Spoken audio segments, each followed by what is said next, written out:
Noon pa man, nasaksihan ko na ang tunay na malasakit ni FPJ sa ating mga kababayan. Ipinakita niya sa akin ang totoong kahulugan ng bayanihan, ang pagtutulungan, pag-aalaga at pagsuporta sa kapwa.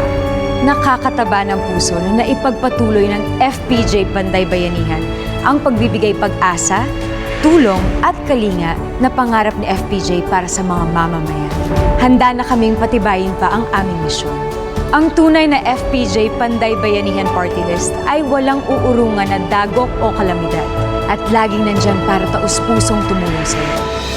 Ito ang pamana ni FPJ. Ito ang pangarap niya para sa bayan.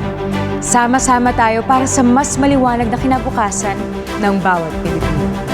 Pag may tumutulong, laging may pag-asa. Yan ang FPJ Panday Bayanihan Party List.